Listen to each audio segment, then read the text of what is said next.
os homens estão sem atitudes, porque eles não estão acostumados mais a serem rejeitados. A primeira mulher que rejeita eles, aciona ali o desespero neles, eles, bum, entram pra comunidade Red Pill. Thomas Schultz é psicólogo de relacionamentos e neurocientista. Abandonou uma carreira acadêmica promissora e foi morar no Japão, onde passou por startups, crises e burnout. Eu tive uma frustração muito grande com a psicologia. A reflexão que eu trazia para o paciente não gerava mudança de comportamento. Até redescobrir sua vocação original, ajudar mulheres a resolverem dilemas afetivos. Términos, relações abusivas, dependência emocional, medo de se entregar e crises dentro do relacionamento. Tá tendo uma guerra muito grande entre homens e mulheres. Os homens estão ficando cada vez mais medíocres e as mulheres cada vez mais exigentes. Porque existe também um olhar de, caramba, eu tô casado com esse bosta, eu mereço um pouco mais. Neste episódio, Thomas compartilha como transformou sua própria dor em método e como criou uma abordagem terapêutica breve, prática e intervencionista. Relacionamento, para ser bem sucedido, não flui naturalmente. Imagina só, você abre uma empresa, tá ali no início, cheio de tesão, e aí ela amadurece essa empresa depois de uns 5 anos ali, e você fala, vai fluir daqui para frente, não preciso fazer mais nada. Não existe isso. A gente precisa colocar esforço o tempo inteiro. Ah, mas é muito desgastante. Mas é mais desgastante você ficar numa relação insalubre com brigas o tempo inteiro. Porque o intuito da briga é resolver um conflito. Se você está brigando muito, significa que vocês não estão resolvendo nenhum conflito. Falamos sobre traição, admiração, vulnerabilidade masculina e a crise de identidade dos homens que se acomodam. Você acredita que é possível ter um relacionamento de longo prazo?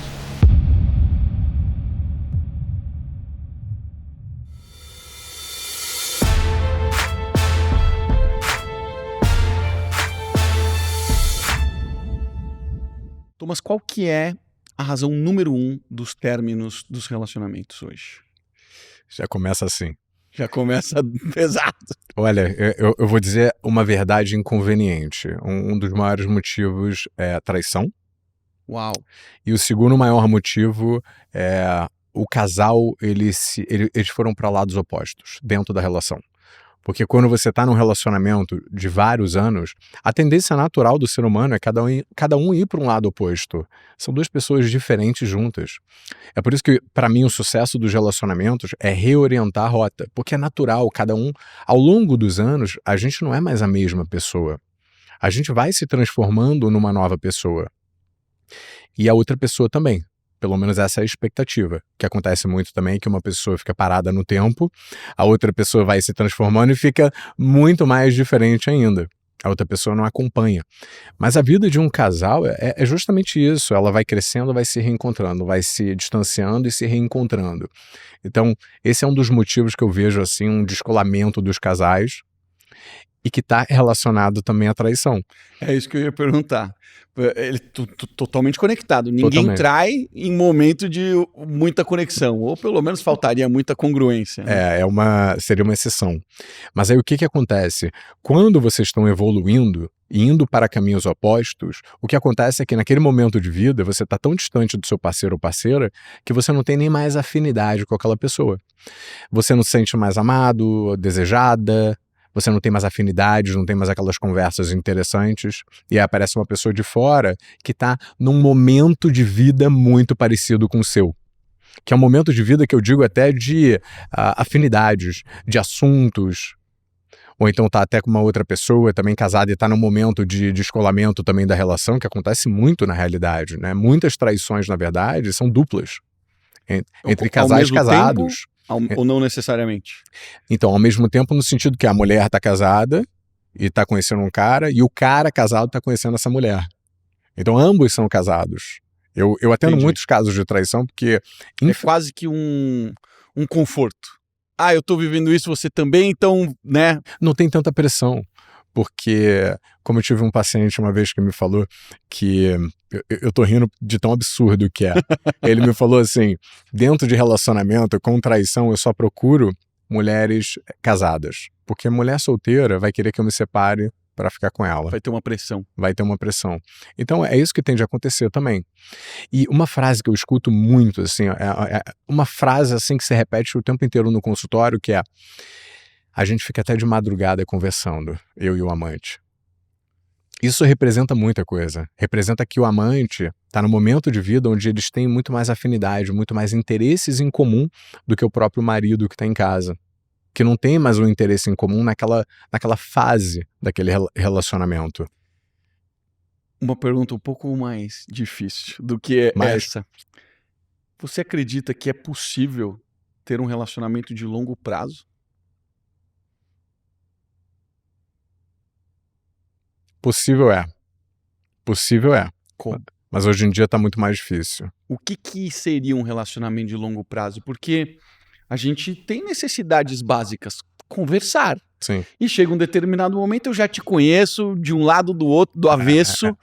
Nada mais do que eu fale para você vai ser tão interessante quanto uma novidade vier na sua vida. O que é um relacionamento que passaram décadas? Segura aí um segundo que isso aqui é importante. Não tem como você estar em alta performance se não acompanha seu corpo de perto.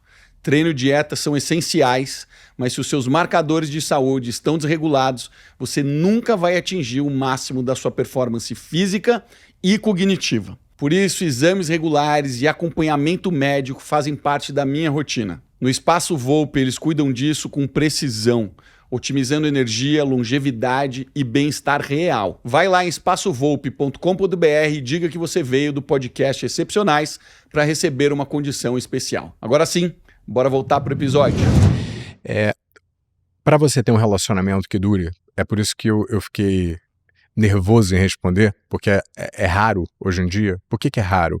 Porque para você ter um relacionamento que dure, você precisa de duas coisas básicas. Comunicação, e comunicação é saber falar e é saber escutar. Geralmente no relacionamento tem uma pessoa que não sabe escutar. Outra coisa que você precisa é um parceiro e uma parceira que está disposta a evoluir o tempo inteiro. Porque um dos maiores motivos de separação e de traição é justamente esse descolamento de caminhos opostos e muitas vezes porque uma pessoa ficou parada no tempo. Não se desenvolveu. Então, para mim, um critério assim chave para você avaliar numa outra pessoa, para ver se ali é um bom candidato para você ter um relacionamento a longo prazo, é saber se essa pessoa busca se aprimorar e se busca autodesenvolvimento. Sensacional. Porque os assuntos, eles vão diminuir a frequência, mas não vai ter ausência de assunto. Porque você está estudando sobre determinados assuntos, você está trazendo para casa esses assuntos, a sua mulher está trazendo outros assuntos, então é o que alimenta ali a curiosidade no casal e o diálogo no casal, porque é na falta de diálogo que também acontece o distanciamento. Então, e por isso que é tão difícil ver um casal a longo prazo hoje em dia. Porque tem sempre alguém medíocre dentro do relacionamento. E saudável, né? Porque às vezes a gente vê relacionamentos com, 5 décadas, bodas de ouro, de diamante, sei lá quanto tempo é isso, mas a relação não é tão saudável. Óbvio, existem as exceções, mas realmente é muita raridade. Agora, eu ao longo da minha vida recente, descobri e falei, eu sou frouxo. Eu vivi como frouxo durante muito tempo. E o frouxo, ele é a pessoa. Frouxo é a ausência de força. Buscar a evolução é força.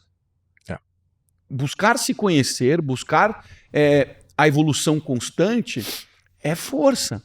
Só que nós temos uma tendência gigantesca a ir para a zona de conforto, né, Thomas? Temos.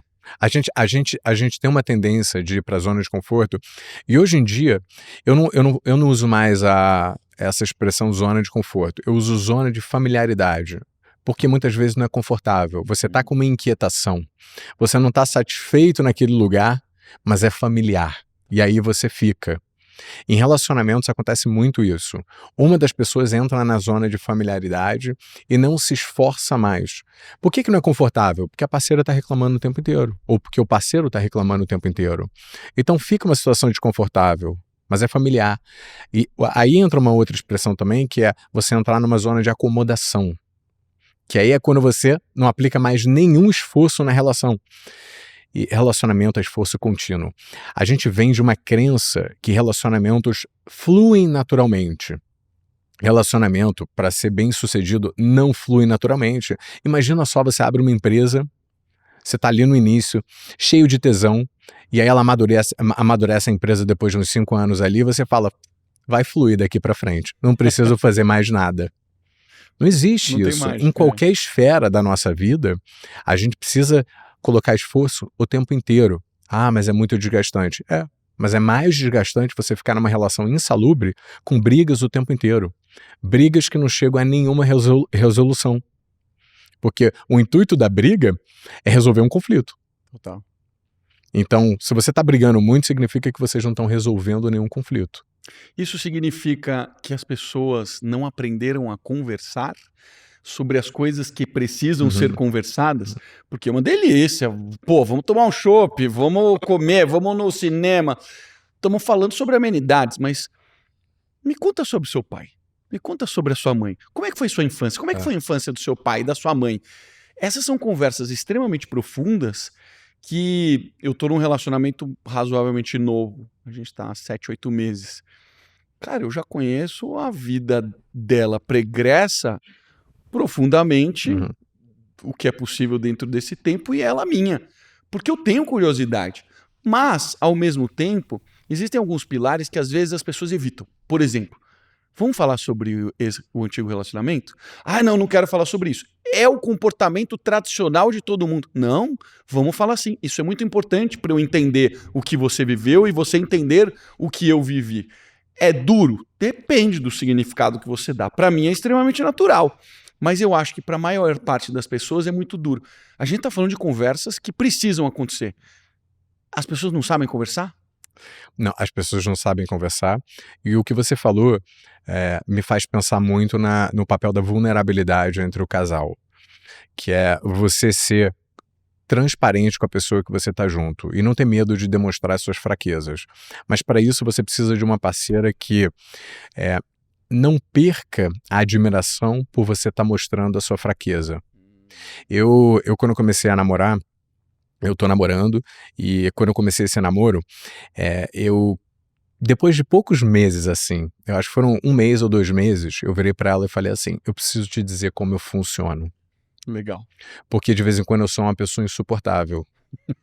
E aí eu expliquei pra ela, olha, final de semana acontece isso, né? Quando eu fico com a minha filha, por exemplo, eu fico com a minha bateria bem esgotada, então pode ser que eu chegue domingo em casa e eu queira ficar sozinho, eu não quero te chamar, só que isso não significa que eu não queira estar com você, significa que eu preciso daquele momento pra me recarregar. Se reenergizar. Exatamente. Eu trabalho muito, então feriado pra mim não existe. Eu preciso que você entenda um pouco isso, que eu sou muito obcecado com o trabalho.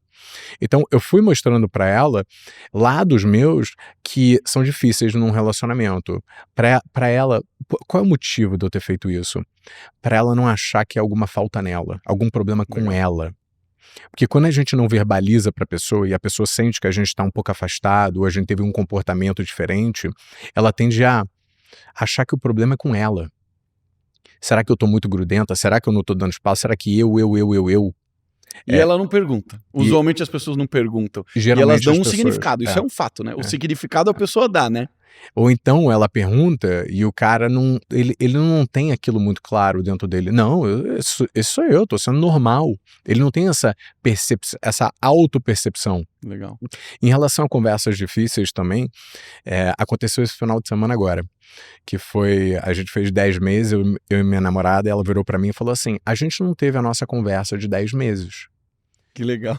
Porque lá no início, a gente fez até alguns episódios no Instagram sobre fazendo perguntas difíceis um pro outro e gravando. E mostrando muita vulnerabilidade em perguntas ali que foram super difíceis de serem feitas e respondidas. E aí com 10 meses agora, ela sentou comigo e falou, vamos conversar. Eu quero saber com o que você está insatisfeito na relação, o que eu tenho para melhorar. E a gente teve uma conversa ali que foi muito dura, muito difícil. Eu coloquei algumas coisas pra fora que eu tinha medo de machucar ela, mas eu sabia que era pra... Quando a gente tem essa conversa abala um pouco a estrutura, só que logo depois ela calcifica e fica muito mais forte. Que legal. Então essas conversas difíceis, elas são super importantes. E abrir suas vulnerabilidades é algo extremamente difícil, que a gente não faz nem pra pai, mãe, pra irmão, pra irmã. Imagina por uma pessoa que está ali há pouco tempo na sua vida. É claro que eu não estou falando para a gente despejar os nossos traumas, mas é a gente homeopaticamente e compartilhando a nossa vulnerabilidade, porque é isso que fortalece um casal. Só que para isso você tem que ter um parceiro ou uma parceira disposta a te escutar e não usar aquilo contra você depois. Isso é muito importante, hein? Porque você comentou um negócio no começo que, assim, ela não pode enxergar o homem Fraco, fraco. as fraquezas. E isso é muito importante na relação entre homem e mulher, É. né? Porque o homem, ele naturalmente é um caçador, né? Esse papel do homem, natural do homem, de liderar, de fazer acontecer, etc. Talvez até inconscientemente, quando esse papel se perde, eu vivi isso num relacionamento. Esse papel se perdeu, eu perdi esse papel, eu perdi essa força, o relacionamento desaba, né? Como é que a gente não perde isso sendo vulnerável? Escolhendo uma parceira que aceite a nossa vulnerabilidade, não veja isso como uma fraqueza, porque o que eu aprendi na minha vida, eu passei muito tempo tentando esconder as minhas fraquezas das pessoas. Então eu fiz uma supercompensação de uma autoestima muito, muito fraca para um ego inflado. E durante muito tempo eu não percebi isso, porque eu tentava mascarar as minhas fraquezas. Hoje em dia eu sou aberto com as minhas fraquezas, para mim e para as pessoas.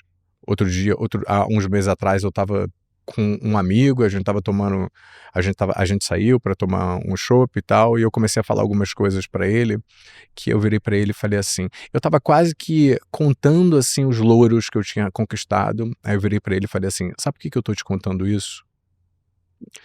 Porque eu tô muito inseguro se eu vou ser capaz de manter tudo isso. Eu não tô aqui contando meus louros para eu me vangloriar, e sim porque eu tô falando para mim mesmo como se eu fosse capaz de sustentar isso durante mais tempo.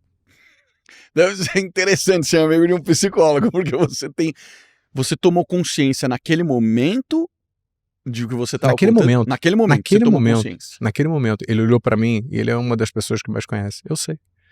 E ele tava só calado, me E ele escutando. também, ele é psicólogo também, não? Nada, Mas mas ele me conhece percebe muito bem, legal. desde criança. Então, eu tava te falando isso porque é um clichê, mas é verdade. A nossa força vem em a gente estar bem e tranquilo com as nossas fraquezas. E não tentar esconder. Tentar esconder fraqueza, pra mim, isso é que é fraqueza. Porque você não dá conta delas. Então, eu abrir as minhas fraquezas pra minha namorada é um sinal de força. É um sinal de que, olha, eu sei quais são elas, eu tô trabalhando em cima delas, e eu quero que você saiba, pra se um dia isso te prejudicar, você me falar. Mas esse segundo ponto que você mencionou, eu acho que ele é provavelmente uma chave fundamental, que é, eu tô lutando. Uhum. Porque se você tivesse passivo, você vira frouxo, você tá ali na zona de familiaridade, como você falou, né? Exatamente. E eu já fui frouxo no meu casamento. Eu fui isso. Eu tinha muita vergonha de assumir isso. Eu ia até falar agora, eu tenho muita vergonha de assumir. Mas aí eu pensei, não, eu não tenho mais vergonha de assumir isso. Porque isso já foi resolvido dentro de mim, que é, eu fui aquele homem que perdeu ali aquela força motriz de tentar lutar, de tentar prover, pelo menos equalizar ali o relacionamento. Ela assumiu o controle da relação e eu permiti ela assumir o controle da relação. Ela tinha, obviamente, uma personalidade muito forte e eu permiti aquilo e eu me tornei uma pessoa praticamente ali, um menino dentro da relação. Quando eu terminei essa relação, eu olhei pra trás e falei assim, eu nunca mais vou ser esse garoto. Eu nunca mais vou ser esse tipo de cara. Porque o que fez ela se distanciar de mim foi a perda de admiração dela por mim. E eu senti aquilo. Você percebeu Eu essa perda percebi de aquilo. admiração. Eu percebi a falta de admiração, sabe? Em olhar pra você como um homem ali, dentro da relação. Deve ser duro isso. É duríssimo. Castra você. Castra. A ponto de você não conseguir nem mais ali ter relação com a outra pessoa. Porque você sabe que ela não te admira. E admiração pra mulher, pelo menos o que eu analiso nos meus atendimentos, tem uma correlação muito grande com a atração sexual que ela sente pelo cara. Uau. Então eu me sentia diminuído em todas as esferas. Mas quem estava se diminuindo era eu. Eu estava colocando as minhas limitações. Eu nunca vou me esquecer o que a minha psicóloga falou pra mim, que foi assim, Psicólogos têm psicólogos, hein? Com certeza, com certeza. Ela falou pra mim assim, você gosta de criar sofrimento, né? Quando a sua vida tá indo bem, você cria um sofrimento. Eu falei, caramba, eu tô viciado em sofrer. Eu sofri muito no meu relacionamento por causa de mim. Mas ela tava falando do que exatamente? Eu não conectei. De absolutamente tudo. Tudo, Tanto em do seu comportamento relacionamento, padrão. tanto em Não do relacionamento. momento específico. Não do momento específico. Isso foram meses depois. Eu já estava ficando com uma outra pessoa. E aí eu estava criando vários empecilhos e tudo mais. Ela falou, você gosta de criar sofrimento? Não tem sofrimento aqui nisso. Você está viciado em criar sofrimento. Você viveu no sofrimento durante muito tempo e agora você se acostumou. Como você não está tendo sofrimento, você está manufaturando ele. Falta algo. Falta algo. Eu faço isso profissionalmente também. Eu nunca estou 100% satisfeito. Eu sempre crio ali um sofrimento porque é como se fosse um combustível para mim. Uma força motriz, né? É uma força motriz. Só que para relacionamentos amorosos não funciona muito bem isso. A gente tem que ter ali harmonia, a gente tem que ter, sabe, paz de espírito quando a gente tá com outra pessoa. A minha namorada me traz muita paz de espírito, que é uma coisa assim que é muito raro. Você tá do lado de uma pessoa sentado, ela lendo um livro, eu lendo o livro, sem dizer nada. Isso é o ápice da intimidade, eu acho, é o ápice da intimidade, exatamente. O silêncio não é constrangedor. Esse negócio é maravilhoso. Agora, a gente viveu algo parecido. Você se separou, vocês eram casados? Casados. Você era casado, eu era casado, ambos nos divorciamos. Estou entendendo que ambos perderam esse papel da liderança do homem. Para mim, eu fui me enfiando num buraco de forma inconsciente. Eu nunca imaginei que isso aconteceria. Essa consciência eu tomo depois. Por exemplo, ter percebido isso, durante eu não entendia o que estava acontecendo. Eu só sofria, só era duro, só era difícil. Depois eu tomei consciência, depois eu entendi. Para você, quando você tem a mudança, quando você começa a entrar mais no mundo dela do que o mundo que ela estava liderando, não o mundo que você estava liderando, se sabia que existia esse risco por ser um profissional da área? Porque aquele negócio, às vezes o santo de casa não faz milagre, né? Pois é. Na época eu estava afastado da psicologia, porque eu me formei em psicologia há uns 12 anos atrás e eu comecei a atender e eu tive uma frustração muito grande com a psicologia, que era a reflexão que eu trazia para o paciente não gerava mudança de comportamento. Era uma psicologia mais antiga, há mais de 10 anos atrás, onde não existia essa mudança comportamental tão enraizada dentro dos psicólogos. Era muito mais uma questão de reflexão para depois gerar uma mudança. Como aquilo não gerava uma mudança na pessoa, eu me frustrei. E aí eu fui para a neurociência, e aí fui pesquisador neurocientista durante muitos anos, e quando eu me casei, eu estava trabalhando numa startup de tecnologia, que eu fui morar no Japão, larguei a neurociência, então eu já estava afastado da psicologia. E a psicologia é um músculo.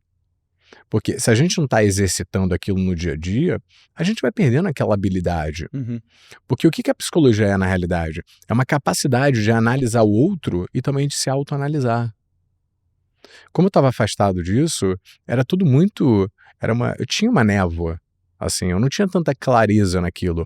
Obviamente eu ganhei muito mais clareza quando eu me separei. Por quê? Porque é no distanciamento que a gente consegue ter uma clareza maior. Uhum. É muito louco isso, porque quando eu viajo, por exemplo, para um outro país e eu olho minha vida de fora, é metafórico aquilo, mas eu consigo me olhar de fora, ter um distanciamento e analisar melhor a minha vida. Uhum. Só que na terapia você também consegue fazer isso. Você olha a sua vida em terceira pessoa. Isso é fantástico. Então, no relacionamento eu não tinha eu não estava com essa habilidade tão afiada. Hoje em dia é completamente diferente. Eu estou sempre autoconsciente, de vez em quando até um pouquinho demais, hipervigilante um pouquinho demais, né? Pergunto para minha namorada, tá tudo bem, eu acho que esse final de semana não te dei tanta atenção. Aí ela olha para mim e fala assim, você me deu toda a atenção que eu precisava.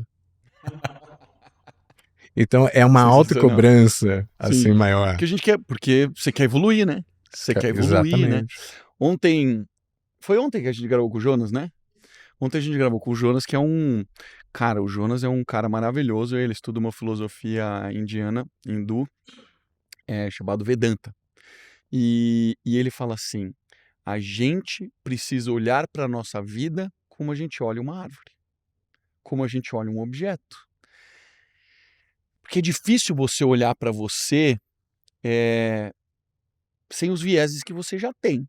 Quando você olha para uma árvore, você critica a árvore. Que galho feio, tá sem planta, tá careca aqui, tá faltando vegetação, essa raiz saindo da terra. Com você é diferente. Agora, quando você começa a tirar todos os julgamentos e você começa a se analisar como em terceira pessoa que você tá falando, cara, muda uma chave importante aqui, né? Muda uma chave importante, e para mim a chave mais importante é: eu posso me despir e não me envergonhar. Eu vou te dizer uma coisa super pessoal, que é: durante muitos anos eu não gostei de mim. Durante muitos anos. Até me emociono falando isso, que eu só comecei a gostar de mim depois que eu comecei a agir. Porque eu ficava muito no mundo das ideias, nos pensamentos, e eu não colocava para fora. Quando a gente não coloca para fora, a gente não evolui. Comportamento é o que faz toda a diferença. Reflexão sem comportamento é metade da equação. Reflexão com comportamento é a fórmula perfeita. Então, durante muito tempo eu não gostava de mim. Até que eu tentava esconder isso das pessoas.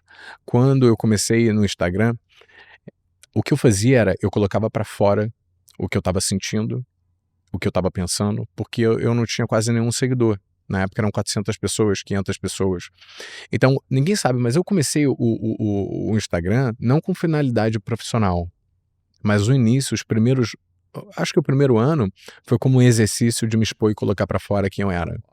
Que eu não gostava de quem eu era. Mas pelo simples fato de expor, ou tinha alguma coisa por detrás disso? Porque Você queria mudar? Era uma metáfora para eu me expor, para mim mesmo, para eu parar de esconder para mim mesmo que eu não gostava de mim. Era uma forma de eu externalizar isso. Mega desafiador isso, né? Foi muito desafiador, e muita gente me criticou. Sabe quem me criticou?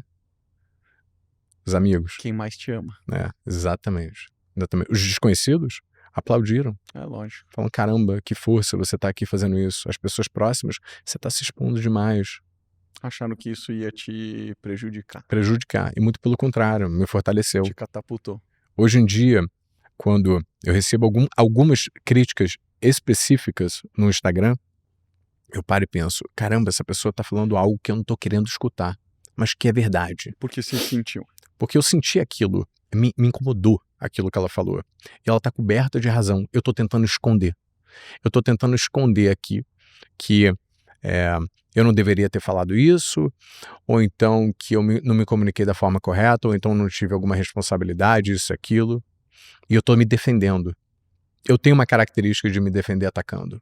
Eu tenho. Em relacionamentos eu fazia muito isso. Hoje em dia não mais. Uhum. Eu aprendi isso. Mas eu tinha muito essa característica reativa, sabe? É bem comum, né?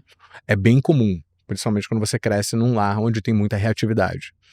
Então, e você aprende isso por modelagem. Tá. Então, eu era muito reativo. Hoje em dia, nas redes sociais, eu tô sempre me policiando. E é uma contração muscular mesmo, que você fala: caraca, é verdade o que essa pessoa tá dizendo. Eu não posso assumir. Não, eu tenho que assumir. Mas hoje em dia, como eu já tenho um Instagram muito grande, um perfil nas redes sociais muito grande, assumir pode sair pela culatra. Porque as pessoas podem interpretar de outra forma. Então, o que eu posso fazer? Nos meus próximos vídeos eu vou fazer diferente. Uhum, entendi. Cara, isso é muito interessante. Porque... Acabei saindo do tópico, né? Mas... Não, porque o que nós estamos falando aqui é importante quem não tem consciência disso, né? Analisar comportamentos, que é o que nós estamos fazendo aqui, é a melhor maneira de você investigar a sua vida. Porque esses padrões de comportamento que você e eu tomamos consciência na nossa vida, ele se torna cada vez mais forte na medida que você olha para o outro e se compara. Eu tenho isso. E você tem o melhor ambiente do mundo, porque você faz isso com muito mais frequência do que eu. Eu me forço a entrar. Eu adoro analisar comportamento, porque eu gosto de ver onde as pessoas estão se enfiando. Então, cara, hoje eu tomo muita consciência das coisas que eu tô exagerando. Por exemplo, eu comecei a gostar de relógio quando eu tava na primeira empresa que realmente deu certo na minha vida. Cara, Fui lá, tive acesso a um relógio legal, bacana. E desde então, que já tem 12 anos, não mais, cara, deve ter uns 19 anos já que eu compro relógios. Cara, eu tenho uma puta coleção de relógios. Eu devo ter 40, 50 relógios. E aí, outro dia eu fui comprar um relógio e uma amiga minha, que a gente, na verdade é um casal de amigos, e a gente se reúne para falar sobre comportamento em alguns momentos, para fazer terapia juntos. Ela falou assim, por que você vai comprar outro relógio? Na hora que ela fez essa pergunta, eu já sabia o que ela estava querendo dizer. Ela não precisou falar mais nada. Porque aquilo não me ofende. Aquilo me faz refletir do porquê que eu estou comprando mais um relógio, que eu já tenho 40, 50 relógios. Então, falar sobre comportamento, quem está escutando a gente, olhar a vida do outro, é fantástico. Desde que não tenha o objetivo de fofocar. Se o objetivo é analisar comportamento, você não está julgando o outro, você está simplesmente entendendo por que fulano comprou a casa que comprou, usa a roupa que usa, mostra isso que ele mostra. É verdadeiro? Pouco importa se é o que você está fazendo. É uma análise comportamental para você se entender e descobrir como é que você não cai naquele buraco que talvez a pessoa esteja caindo. A vida do outro é problema do outro. A gente precisa se salvar primeiro. E boa parte do que você faz são as pessoas se enganando um pouco, né, Thomas? Autoenganação o tempo inteiro. O tempo inteiro. O tempo inteiro. Principalmente quando você está num relacionamento que não está nada bom. O nosso cérebro, ele faz a autoenganação como um mecanismo de proteção. Porque aceitar a realidade traz um sofrimento muito grande. O cérebro é uma máquina de corta-caminhos. Então, ele tem heurísticas que fazem com que você tome pequenas decisões que, a curto prazo, você não sofre, mas a longo prazo você sofre. Eu vou tangibilizar, que Legal. quando você está num relacionamento e o relacionamento está caindo ali por terra completamente e você está se auto-enganando pensando que ele não vai melhorar, vai melhorar, vai melhorar. Na verdade, é um mecanismo de auto-enganação te protegendo daquela dor atual, só que, na verdade, a longo prazo, você vai sofrer muito mais porque você vai continuar nesse relacionamento. As pessoas dizem muito que de vez em quando brincam, você é psicólogo do divórcio. Eu falo, não, eu sou psicólogo de relacionamento saudável. E eu não tenho uma esperança fantasiosa. O que eu avalio com os meus pacientes, porque 80% das minhas pacientes, é porque eu atendo 99% mulheres. E 80%, isso é interessante. Não é você que escolhe isso? Foi eu que escolhi. Eu posso te explicar. E 80% dessas mulheres vêm para mim porque elas estão pensando em se separar. Elas não estão decididas. Elas estão pensando em se separar. E o que eu tenho que descobrir é a que ponto estar na relação, ou seja, há quanto tempo ela já está pensando em se separar, o motivo pelo qual ela quer se separar, que na verdade não é o motivo, são os motivos, porque o motivo de uma pessoa querer se separar na realidade são queixas que não foram resolvidas. Se juntaram, aglomeraram e se cristalizaram e agora é muito difícil você dissolver aquilo. E aí eu faço duas perguntas para ela, que é: a outra pessoa está disposta a lutar pelo relacionamento, a pessoa que você está? E muitas vezes a pessoa fala, não, a outra pessoa desistiu completamente. E você está disposta? Estou disposta. Você não vai levar esse relacionamento nas costas, é impossível. Precisa de duas pessoas dispostas. E aí tem outras pacientes que eu pergunto, a outra pessoa está disposta? Isso é legal, só para as pessoas entenderem, porque você não faz uma terapia convencional. Eu não faço uma terapia convencional. Qual que é a sua terapia para as pessoas entenderem? Porque o fato de você estar falando, já dando a solução, usualmente o psicólogo não faz isso. Não estou falando o psicólogo, porque você é psicólogo. Eu estou falando, usualmente, quem costumeiramente faz TCC, por exemplo, normalmente não falaria isso, certo? Não. Que nem eu te falei, eu me frustrei muito com a psicologia lá atrás, porque gerava reflexão e não gerava mudança de comportamento. Hoje em dia, eu fui pela terapia breve focal e hoje em dia eu desenvolvi minha própria metodologia, que é intervencionista e diretiva. Legal. Então, eu digo para a pessoa... É mega prático. É muito prático. Eu digo para a pessoa os caminhos baseado no que ela está me trazendo. E eu crio um plano de ação com ela. Sensacional. Para ela. Então, muitas vezes... moderno, hein? Adoro isso daí. É uma terapia rápida. As minhas sessões, elas duram de 8 a 12 sessões. Né, os meus atendimentos. Um problema grande na vida da pessoa se resolve. E aí, o que? Uma vez por semana? Uma vez por semana. Cara, então estamos falando de 2, 3 meses. 2, 3 meses. E foi, obviamente, foi um tempo de terapia ali, o número de sessões que eu fui testando para ver. Tá. Raríssimas vezes aconteceu de chegar em 12 sessões a pessoa querer mais 4 sessões. Uhum. Foram raras às vezes. Mas eu fui desenvolvendo toda uma metodologia para eu trabalhar em cima das pessoas. Só que por que eu consigo fazer isso? Porque eu nichei em relacionamentos. Então eu atendo 5 grandes demandas, que é pessoas que estão pensando em se separar, pessoas que foram terminadas, que é o outro lado da moeda, e querem superar, pessoas que querem entrar num relacionamento, pessoas que querem melhorar relacionamento, que é praticamente assim nulo, e pessoas que estão em relacionamentos abusivos. São as 5 demandas. Uau. Como eu atendo 5 demandas há vários anos, eu tenho uma trilha para cada uma, já Legal. mapeado. Eu tenho todas as barreiras que impedem uma pessoa de se separar, todas as barreiras que impedem uma pessoa de superar, de sair de um relacionamento abusivo, porque eu sou muito sistemático. Então, eu preciso otimizar a sessão para ajudar a outra pessoa. E voltando aqui para a pessoa que está pensando em terminar, outra pergunta que eu faço é para ela. E você está disposta?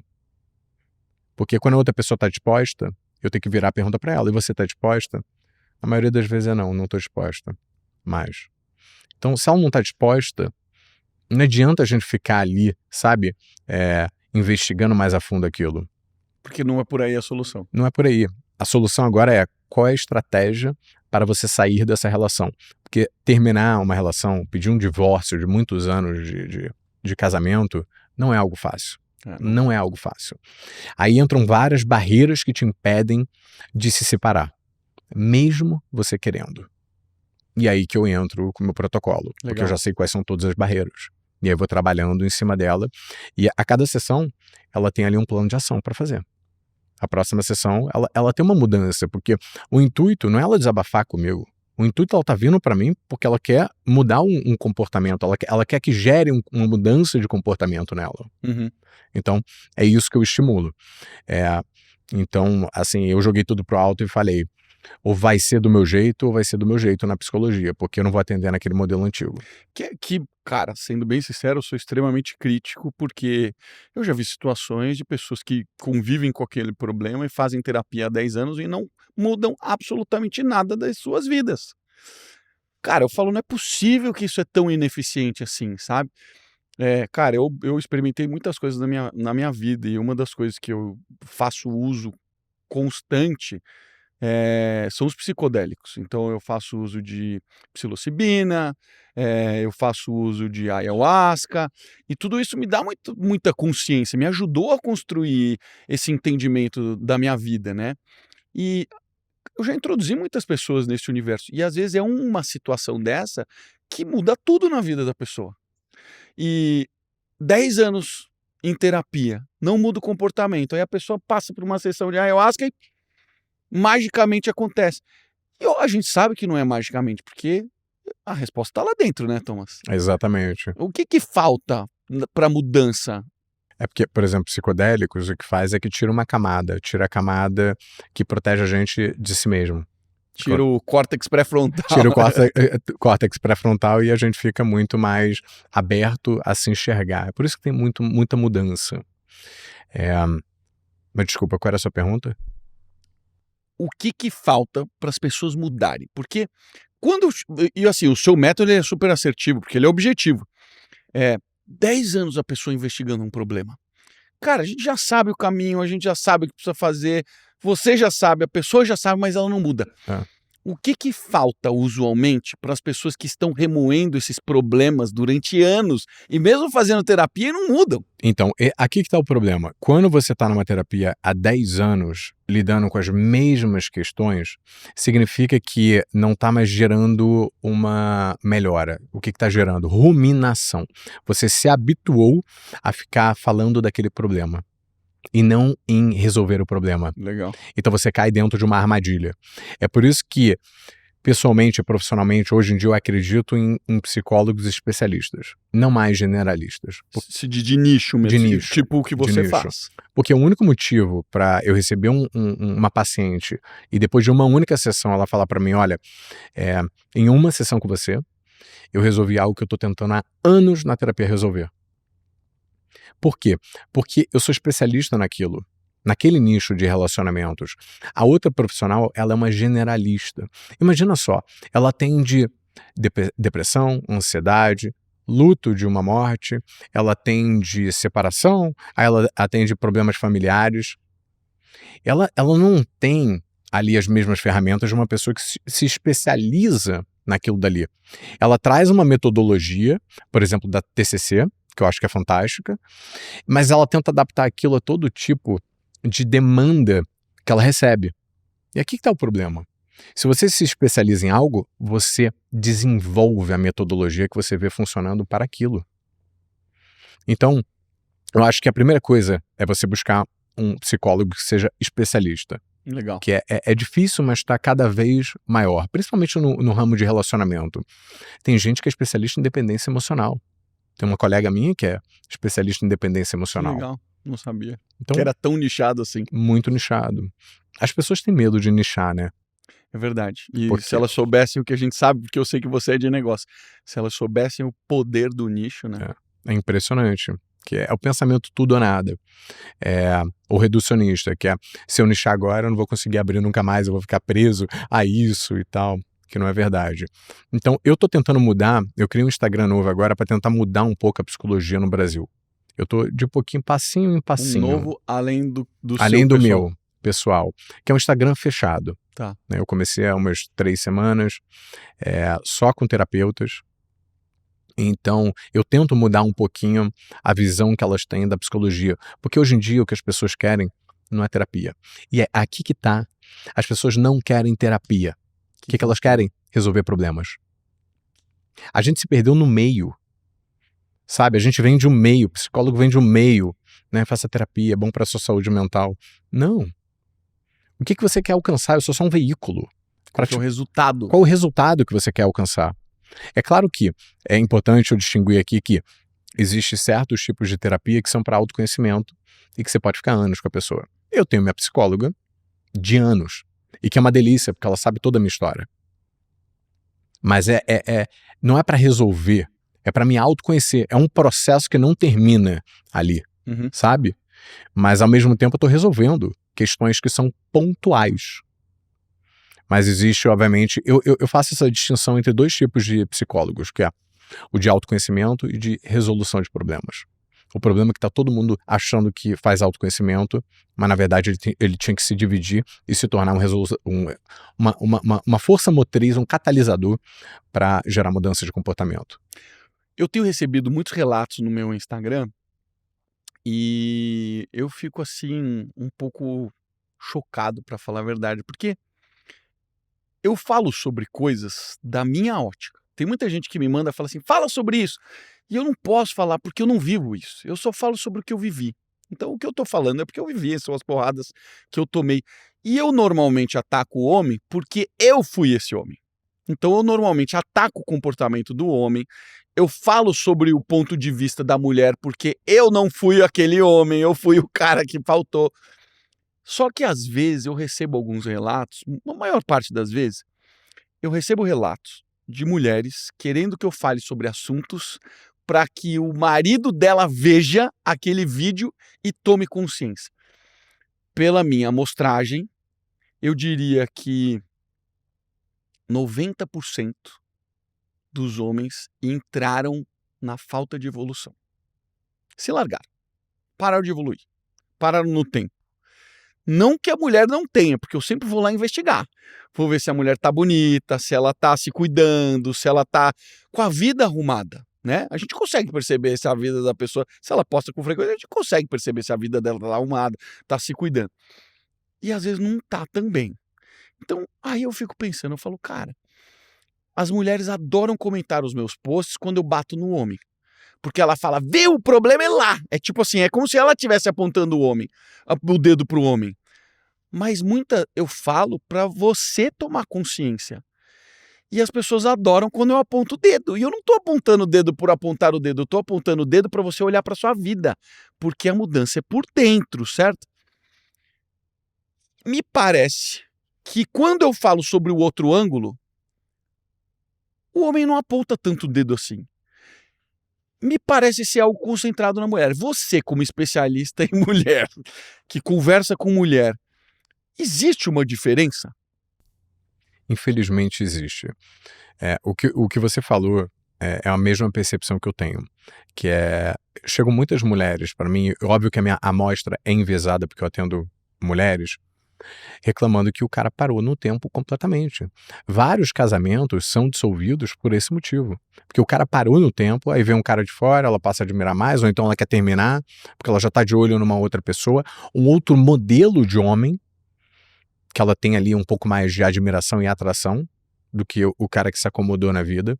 E acontece muito. Tem um fenômeno que, como eu atendo mulheres numa faixa etária de 40 a 55 anos, quando a mulher começa a passar os seus 40, 42 anos ali, liga um botão nela, que é o botão do agora eu vou viver. 42 anos. 42, 44 Agora eu vou anos viver. ali, Casada, agora eu vou casada. viver. Casada, vai viver, né? Viver no sentido de, eu já vou explicar. E aí o cara, ele liga um botão, que é o botão de agora eu vou relaxar. Inverso. É inverso.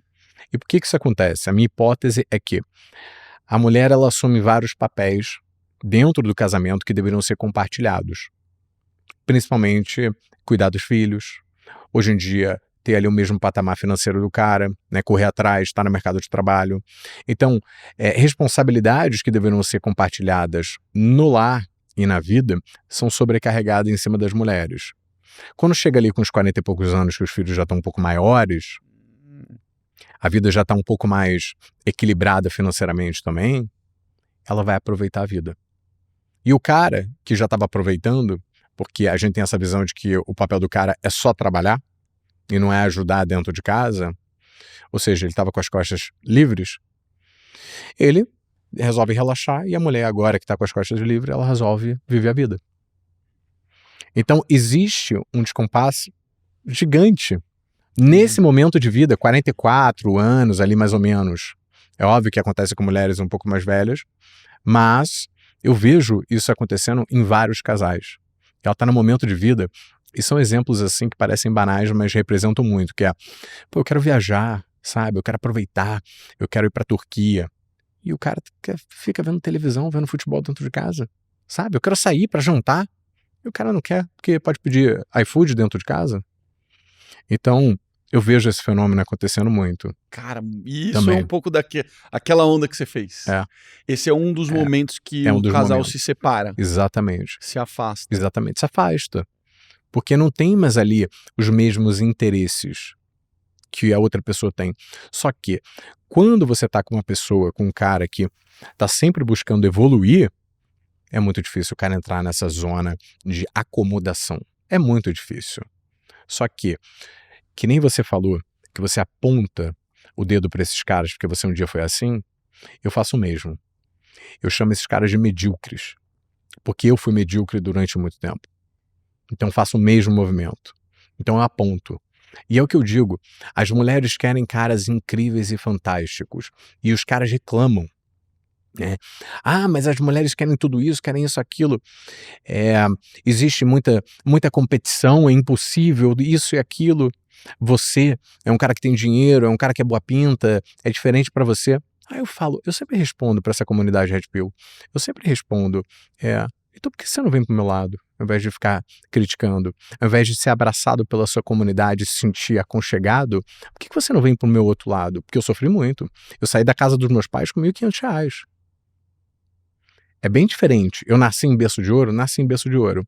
Eu tive toda a educação ali que meus pais puderam me proporcionar. Mas botei o pé para fora de casa, agora contigo. Não tinha nada, não tinha herança, não tinha absolutamente nada. É comigo. Então, eu cheguei onde eu tô, mesmo duvidando a vida inteira de mim. Quando é que você vai fazer esse movimento? Porque eu vou te falar uma coisa. Aqui no topo não existe concorrência. Não existe. Existem estudos que demonstram que as mulheres querem de fato 20% dos homens, que são os homens que estão numa cadeia. Aquela teoria do 80-20. E que de fato é verdade. É verdade? Tem uma pesquisadora... Explica a teoria que talvez o pessoal não saiba o que é. Que 20% dos homens representam o que a mulher gostaria de ter como companheiro, que é um cara bem-sucedido, que é um cara intelectual, que é um cara que tem uma beleza estética, que é um cara que tem até altura. Isso daí eu pego. Isso pega também, né? Isso pega muito, muito. E aí eu tava vendo uma pesquisadora do aplicativo Hinge, que ela faz muita pesquisa, e ela tava explicando sobre isso. E o problema é que tem muita mulher e pouco cara nesses 20%. Então, o que elas estão demandando não tem o suficiente para elas. E a altura, eu estava falando porque é interessante que ela estava falando que a maioria das mulheres, são pesquisas americanas, estavam querendo caras com mais de 1,85 m, alguma coisa assim, que era em outra medida, né, de tamanho. E aí, que tinha mais de 100 mil dólares, ganhava mais de 100 mil dólares por ano. E aí a pesquisadora virava para ela e falava assim: você tem noção que isso representa menos de 1% da população? Quebra as pernas. Então tem um outro lado. O outro lado é expectativa irrealista. Da mesma forma que a maioria dos homens são medíocres, a maioria das mulheres querem homens fantásticos, mas não tem a oferecer. Essa é a dura verdade. E talvez por conta disso seja a razão quando eu tô iniciando um relacionamento, quando eu digo eu, hipoteticamente falando, pode ser qualquer pessoa, iniciando um novo relacionamento, eu percebo que as pessoas se apaixonam muito rapidamente, muitas vezes, pelo que elas construíram dentro das suas próprias cabeças e não pelo que se mostra ali. Sim, sim. É o que quase todo mundo faz. A gente tem esse processo de idealização, que é a gente projetar na outra pessoa o que a gente gostaria que ela fosse. E aí a gente começa a conhecer uma pessoa, a nossa cabeça, o que ela faz? Ela faz um viés de confirmação, que é eu vou ver só aquilo que eu quero ver e ignorar aquilo que eu não quero ver agora. Então você projeta muito na outra pessoa. Quando você começa a perceber que aquela pessoa não condiz com quem você visualizava, você tem um susto, porque é um processo de iluminação ali. E aí, nesse susto, ou você cai fora, ou você entra numa de que, mas eu posso transformar ele. Isso é bom. Tem muitas mulheres que fazem isso. Demais, né? Eu pego muitas mulheres nos meus atendimentos que passaram 10, 15 anos com um cara, moldando o cara. E um belo dia esse cara se rebela. Ele fala, eu não vou mais ser essa pessoa. Porque ele sente essa pressão, isso não é bom pra ele? Não é bom porque ela tenta colocar ele numa forma que ele não pertence, ele fica durante muitos anos nessa forma. Não sei por quais motivos ele sai, porque ele não é meu paciente, ela que é minha paciente. Ele sai dessa bolha e ela vira e fala, mas eu não reconheço mais esse cara. Eu falo, não, esse é o cara que você se casou. Você se casou com uma idealização, você tentou transformar, você escolhia as roupas dele, com quem ele fazia negócios. E várias mulheres eu já atendi que faziam isso. Essa é a síndrome também da salvadora, de querer pegar um garoto que mora na casa dos pais por opção, que ele não quer sair, ele não quer desbravar o mundo, ele não quer assumir um compromisso e um comprometimento, e ele fica ali confortável na casa dos pais, e essa mulher só fica com caras com esse mesmo perfil porque ela quer salvar eles, assim como ela gostaria de ter salvo alguém da família dela que ela não foi capaz de salvar. Então, tem vários comportamentos que muitas vezes vêm de modelos parentais que a gente acaba replicando na nossa vida, sem perceber. Ou a gente copia e modela, ou a gente tenta ir para o lado oposto. Só que a resposta não está nos extremos, nem de um lado, nem do outro. Então, eu vejo que está tendo uma guerra muito grande entre homens e mulheres em relacionamentos heterossexuais, e eles estão se distanciando cada vez mais. Os homens estão ficando cada vez mais medíocres e as mulheres cada vez mais exigentes.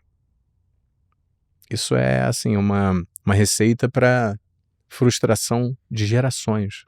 De gerações. Porque estão tendo menos filhos, estão tendo menos relacionamentos estão durando menos. Porque existe também um olhar de, caramba, eu tô casado com esse bosta, né? Eu mereço um pouco mais. Existe uma revolução de autopercepção também do que você merece. Só que, de novo, tem um efeito colateral que é muitas pessoas, muitas mulheres também achando que merecem mais do que têm a oferecer. E aí eu vejo nisso também um delírio, que é, eu pergunto para essas mulheres vem cá, mas você quer tudo isso num homem. O que você acha que esse homem que está nos 20% quer? Ele quer uma mulher dos 20%. Você é uma mulher dos 20%? Eu acho que eu sou. Comprova pra mim. O que você tem a oferecer? Eu sou bem duro. E eu falo pra ela assim... Você é bem duro ou você é realista? Eu sou realista. Eu sou realista. E eu falo pra ela assim, não tem problema nenhum você não ter isso tudo. Vamos desenvolver. Se você quer, tem um preço. Tem um preço. Mas é isso. Se você não tem muito a oferecer, não acaba aí a história. Você tem agora a possibilidade de desenvolver aquilo que você quer. Isso eu acho que é uma liberdade fantástica, que eu levei um tempo, assim, porque eu fui atleta profissional na minha vida, só que eu nunca busquei a estética, porque o meu objetivo era a performance. Fui atleta de natação, esse quadro aqui é um nadador. Então era a busca pelo tempo, não era a busca pela estética, né? Só que, obviamente, que eu via um homem com um corpo bonito, eu falava, porra, queria ser forte assim, ter esse abdômen trincado que esse cara tem. Mas eu nunca, na minha vida, considerei a possibilidade de que eu poderia. Eu fazia musculação, eu fazia uma dieta meia boca, mas eu não colocava realmente o que faltava para eu chegar naquele corpo. E quando eu tive as viradas da minha vida, eu falei, por que não? Por que não eu? Por que eu não conseguiria? Porque eu não tenho a genética? Mentira, isso daí é eu mentindo para mim mesmo. Você pode, só tem um preço. Tome consciência, isso tem um preço. Esse preço não estará na etiqueta, esse preço está na disciplina e na dedicação. E eu fui lá e comprovei que isso é possível. Mas eu imagino que muitas pessoas vivam essa mentira que eu vivi, né? Você falou uma coisa que me fez pensar aqui, que é o mais importante. O foco não é o abdômen. O foco é quem você se torna para ter o abdômen. As pessoas acham que o mérito ou a autoestima está em quando você se tornar aquilo que você quer ser. Não tá. O mérito não está aí porque você nunca chega nesse lugar. O mérito está em quem você se transforma para chegar nesse lugar. Pode ser que o cara nunca vá ter um corpo que uma outra pessoa geneticamente tem uma propensão a ter. Mas o fato dele se dedicar, dele acordar cedo e dele fazer aquilo, não só traz uma percepção de autoeficácia. O que é autoeficácia? É a gente fazer aquilo que a gente se compromete a fazer. Quando a gente faz aquilo que a gente se compromete a fazer, a gente aumenta a nossa reputação que a gente tem com si próprio. Que é tudo aquilo que eu faço, que eu vou fazer, eu meto a cara e faço. Então isso aumenta a sua autoestima. A autoestima não vem pela autoimagem, como todo mundo fala. É a pior forma e a mais fraca de você focar. A melhor de todas vem justamente pela autoeficácia. E outra coisa, se você está buscando um corpo, por exemplo, de uma outra pessoa, abdômen trincado, a mulher que você conhecer não vai te esperar até você ter aquele corpo. Ela vai olhar para você e vai falar assim, eu quero esse cara que luta todo dia para chegar onde ele quer chegar. Não sei nem onde ele quer chegar, mas eu quero esse cara. É atitude, É né? atitude, É é atitude. exatamente. Mas as pessoas ficam dando essa desculpa de que, mas eu não sou bem sucedido, mas eu não tenho esse corpo, eu não sou tão bonito, ou isso e aquilo. De novo, o que você está fazendo para se tornar? Porque não importa se você vai ser ou não. O que importa é a sua potencialidade que está sendo desenvolvida. E é isso que atrai as pessoas. Muitas vezes eu recebo relatos que são óbvios. Assim como eu imagino que você deve receber muitos pacientes que você olha e você fala assim, cara, tá fácil. Padrão, nada muito diferente. O meu método aqui resolve. Mas teve uma moça que me mandou uma mensagem que eu fiquei reflexivo. Foi essa semana. Ela falou assim, Marcelo, eu sou casado com esse homem frouxo aí que largou a vida, que não evolui, etc e tal. Mas ele tem 89 anos. E ela não falou a idade dela, mas pela foto eu percebia que era uma... Eu quero sair disso, mas eu não tenho coragem de me separar por conta da idade. Cara, eu tô reflexivo até hoje sobre isso, porque eu queria escutar seu ponto de vista sobre isso, porque, cara, é uma relação... cara, digamos que é quase que o fim da vida ali, né? Eu recebo muito essa mesma frase, que é, mas a minha idade. Recebe? Muito.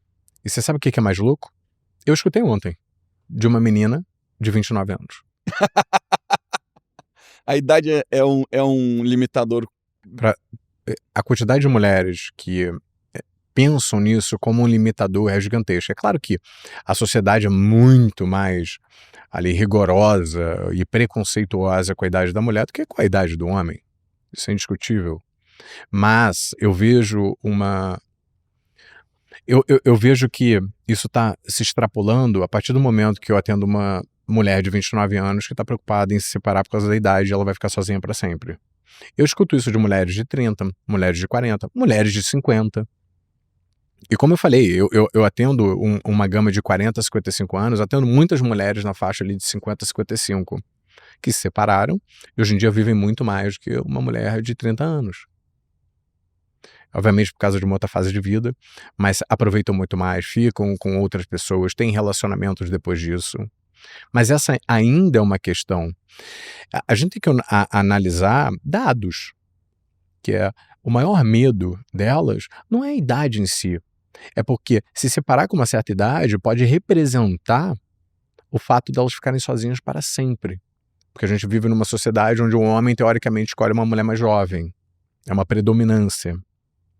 Só que esse medo, na realidade, ele vem muito de uma geração atrás, só uma geração atrás, onde a mulher que se divorciava, independente da idade, ela era mal vista pela sociedade. Ela era julgada pela sociedade. Hoje em dia mas não na mesma proporção.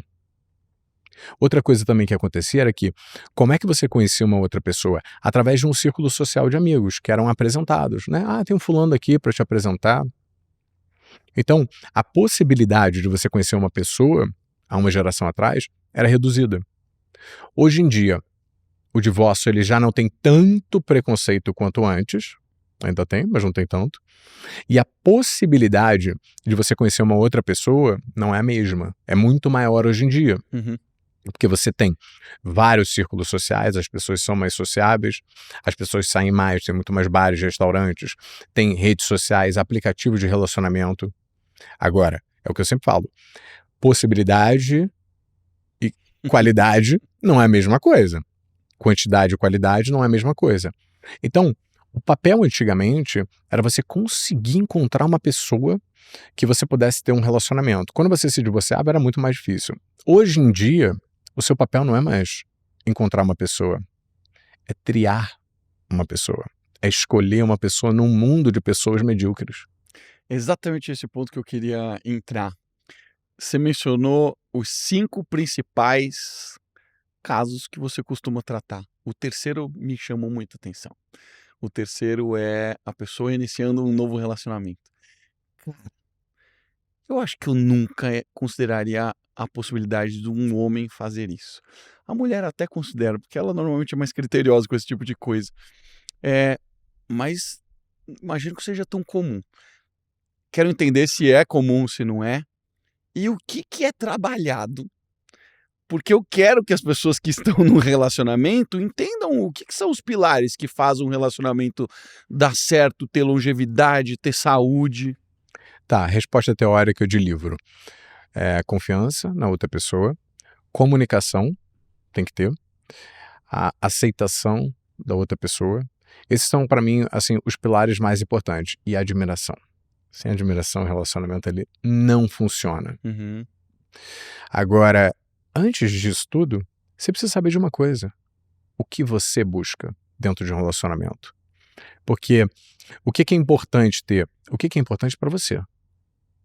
Essa é a pergunta mais importante, porque o que eu falei aqui é a base. É só a base. Depois disso, tem ali o que vem na construção daquela casa. Para mim, é uma pessoa que busca se desenvolver. Esse, para mim, é um atributo assim, inegociável. E aqui que está. Sabe quando falam, você tem que ter sua lista de critérios do que você busca numa pessoa? Essa é uma forma muito rasa.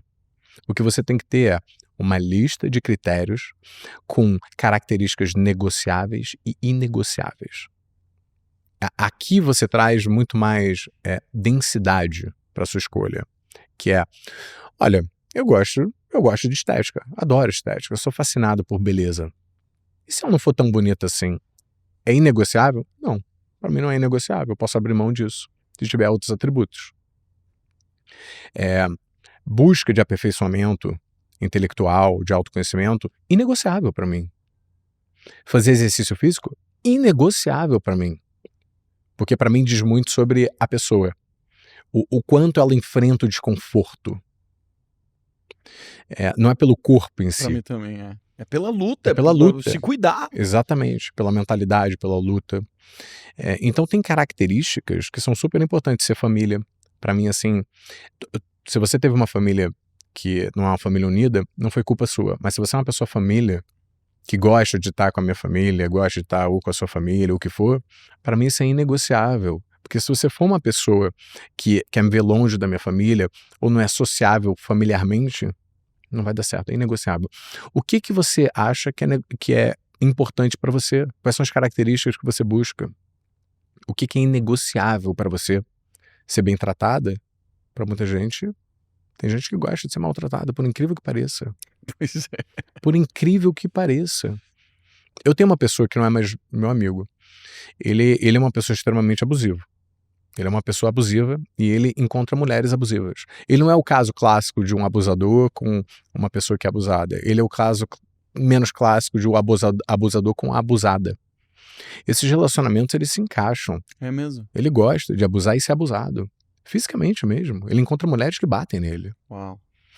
Então, tem que saber o que você busca numa relação. Eu fiz essa pergunta ontem para uma pessoa que eu atendi. Eu falei para ela assim, o que você busca? Ela, eu não sei o que eu busco. Então me diz o que você tinha no seu outro relacionamento que você nunca mais vai aceitar. Ele não me tratava bem, ele era grosso comigo, ele era estúpido, ele era seco, ele já deu um murro na mesa. Então eu me senti coagida, eu chorei com aquilo. Ele me culpava por ele perder a cabeça. Eu falei, a sua lista está sendo formada.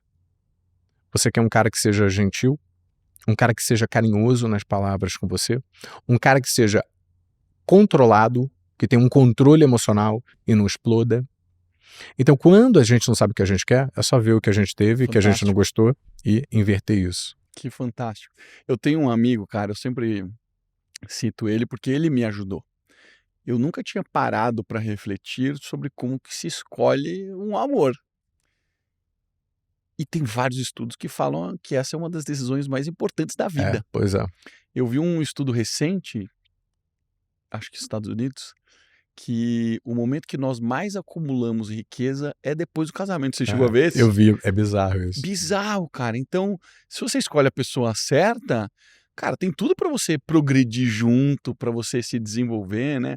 Eu achei isso muito interessante. Esse meu amigo, ele se separou também. Engenheiro, empreendedor, assim como nós. E ele falou assim, cara, deixa eu fazer uma lista de quais são os critérios, qual que é o template, qual que é o processo que eu deveria adotar para escolher uma pessoa. E ele desenvolveu o checklist do mozão. O checklist do mozão tem 7 pontos.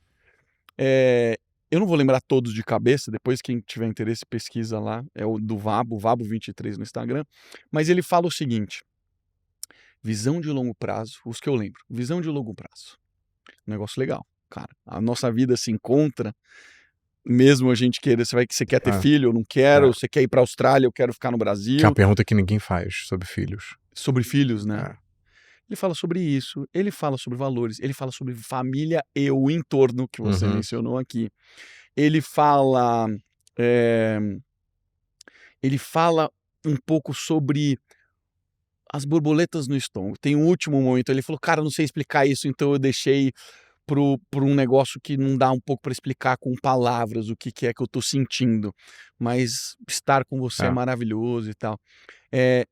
Um dos pilares que eu achei muito legal é quando a conversa nunca acaba. É gostar de estar com a pessoa, conversar, é um momento agradável, lendo livro, assistindo TV, viajando ou não fazendo nada. Pô, eu achei muito legal aquilo e eu adotei. Eu falei, cara, tô nessa fase, vou adotar o checklist do mozão. E realmente, cara, você ter um critério de seleção, ele é muito importante, porque nunca esteve tão fácil conhecer alguém. Mas, ao mesmo tempo, eu acho que tem alguns elementos que nos atrapalham. E eu vou dizer aqui, queria te escutar. Eu acho que o sexo atrapalha nessa fase. O sexo atrapalha nessa fase. Eu acho que ele turva um pouco essa decisão. Eu atendi uma outra pessoa ontem que eu perguntei o que você tinha de bom na sua relação. Ela falou a química era muito forte. Aí, o que química? Ela, do beijo e do sexo. Eu falei todo o resto era horrível. Assim, todo o resto era Assim, horrível. Era horrível. Só que agora, quando eu tô ficando com outras pessoas, eu fico comparando ao beijo e ao sexo que eu tinha com ele. E esse é o papel que o sexo tem, que a química tem. Só que esse é o problema de quando a química vem isolada de outras características. É uma armadilha.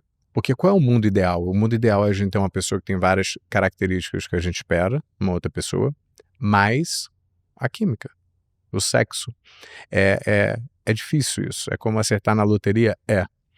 O problema tá nos... mesmo? O problema, eu acredito que sim. Obviamente baseado nos meus atendimentos. Uhum. Não diria que é tão assim ganhar na loteria, mas é algo difícil. É algo não tão comum. Porque o que é comum? Os extremos, que é uma pessoa que tem um sexo incrível, uma química incrível, mas é uma pessoa que não te faz bem, ou então uma pessoa que te faz muito bem, mas você não tem química. Tá, você tá falando o que é raro é os dois. Não, o que é raro é o caminho do meio, que é você ter uma pessoa incrível com uma química incrível. Isso que eu tava considerando.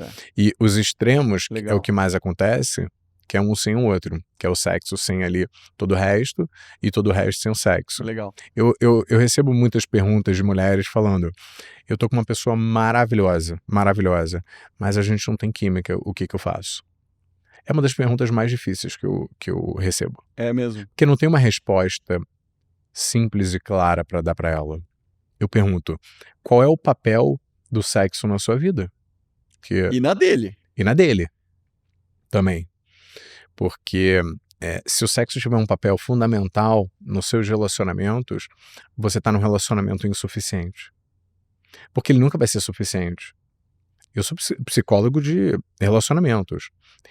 O futuro de um relacionamento onde tem uma insuficiência de sexo é buscar a insuficiência do lado de fora. A suficiência do lado de fora. E não largar quem você está junto. Por quê? Porque ele é uma pessoa maravilhosa. Eu vejo muito isso acontecer. Então,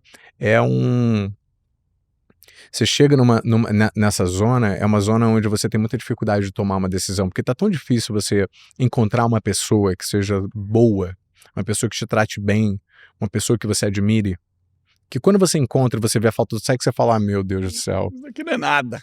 Só faltava isso, por que não? Por que não? Mas essa insuficiência, ela vai te consumir. Agora, vamos imaginar assim, hoje eu chutaria que primariamente as pessoas se conhecem através de aplicativos. O sexo é bom, a gente repete. Sexo não é bom, não repete. Pessoa legal, repete. Não é legal, não repete. O sexo é um negócio muito forte. Hoje, a mentalidade das pessoas, especialmente das mulheres, o homem sempre buscou sexo. A mulher que era o limitador. Hoje não existe mais esse limite. E eu tô generalizando aqui, tá, galera? Óbvio que tem mulher que não segue essa onda. Mas pelos relatos que eu tenho, pelo que eu vivi na minha separação, depois que eu me separei, o sexo está extremamente fácil e ele acontece na primeira noite, costumeiramente. O cardápio é infinito, se você quiser. Então, se apaixonar pelo sexo, cara, é muito fácil. E aí, eu tô só tentando imaginar o que acontece na cabeça das pessoas e eu queria que você traduzisse aqui pra gente. Tô imaginando que o sexo foi bom, repete. Daqui a pouco você se apaixona pelo que você se apaixona e aí se descobre que vocês são completamente diferentes. É o relato que você falou. Cara, sexo é maravilhoso, mas a gente não bate. Cara, isso deve estar acontecendo pra caramba, né? Muito. E aí o que está acontecendo com isso é que a gente pode usar até uma outra palavra para descrever isso, que é intensidade. Porque a intensidade ou aquele fogo que você tem na outra pessoa, eu acho que a intensidade e o sexo, elas estão muito correlacionadas nesse quesito, que as pessoas estão buscando essa emoção a todo custo. Então, só que elas não avaliam o restante. Então elas ficam com uma pessoa que ela tem uma química muito boa, tem uma intensidade muito boa, só que depois de um tempo ela vê que essa pessoa não é exatamente aquilo que ela queria. Aí o que ela faz? ela sai dessa relação, porque nem virou um relacionamento, era só uma relação. Ela sai e vai com outra pessoa. E aí ela transa, tem ali uma intensidade muito boa, uma química muito boa. Opa, vê que esse cara daqui não é exatamente o que ela queria. E aí ela sai. Então ela fica de galho em galho, pulando, buscando. É o que eu chamo de caçadores de emoção. Porque eu vejo muita. É a dopamina? É a de certa dopamina. forma, sim. Na realidade é aquela pessoa que tem esse descarrego. Que você, aliás, tem esse descarrego de dopamina todo quando você tá junto dessa pessoa. Tem pessoas que não têm. Eu brinco que é o descarrego da serotonina. Que é quando você tá casado e você tem uma tranquilidade, uma paz com outra pessoa. Só que tem pessoas que não querem paz, elas querem intensidade, elas querem fogo, elas querem aquele sexo ardente. Não tem nada de errado em você querer isso. Contanto que isso não deixe o seu pensamento limitado, você ainda tem que avaliar quem é que está na sua frente. Só que quando esse emocional ele fala, o seu racional fica calado. É esse que é o problema. Então, um cala o outro. Um cala o outro. E como a gente hoje em dia vive numa sociedade que está cada vez mais hedonista, buscando cada vez mais prazer, a métrica prazer se tornou a mais importante. É por isso que os relacionamentos não duram mais tanto quanto duravam. Eu não acho que tinham que durar tanto quanto antigamente, porque antigamente você tinha vários relacionamentos fracassados, falidos, a relação falida mesmo, e você continuava por diversos motivos. Hoje em dia, você não tem mais esse estigma todo, então você pode se separar, mas as pessoas não estão nem chegando a se casar. O número de casamentos está diminuindo, o número de divórcios está aumentando, então a conta não está fechando. O que está acontecendo? Um número maior de pessoas solteiras. E aí a gente volta o círculo para os homens medíocres, as mulheres insatisfeitas. Então, cada vez mais a gente está vendo uma epidemia de solteirice acontecendo. Aí eu escuto muito, eu desisti. Eu tô feliz assim, eu lá quero saber de homem, os homens também não querem saber da mulher porque tá comendo todo mundo. Me parece um processo de auto-engano, não me parece algo resolvido.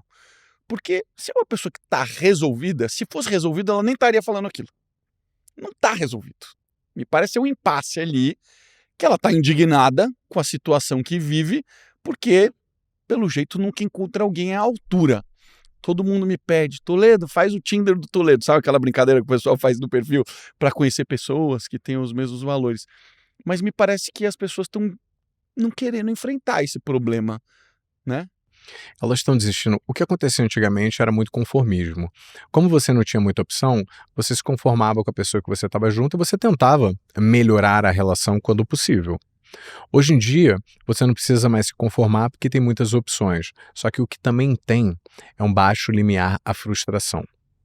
Porque eu vejo muito esse movimento com aplicativos de relacionamento, onde você não tem mais a percepção de rejeição. Você dá like numa pessoa, se ela não te dá de volta, você não percebe que ela te rejeitou. Não é que nem você chegar num bar, numa mulher se apresentar, oi, tudo bem? Ela vaza. Aquilo dói na alma. Você se sente insuficiente. Peraí, eu nem me apresentei. Ela não gostou da minha aparência.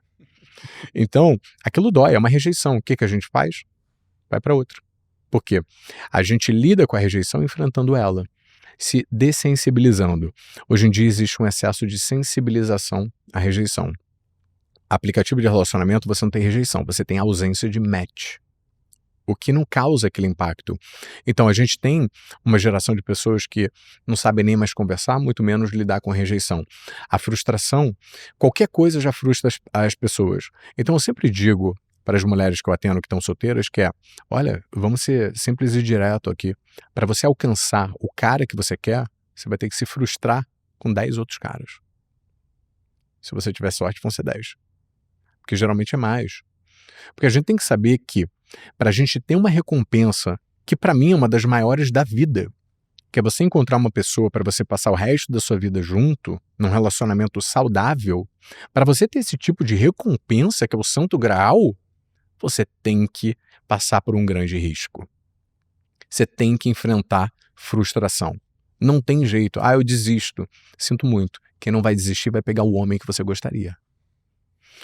Precisa de trabalho. Precisa de trabalho. E assim, não é sorte, né, Thomas? É o que você falou, Não. cara. O processo de triagens exige conhecer pessoas, não com o intuito de trepar. Você pode transar, faz o que você quiser, mas, cara, você tem que trabalhar. E trabalhar é investigar, né? Sim, exatamente.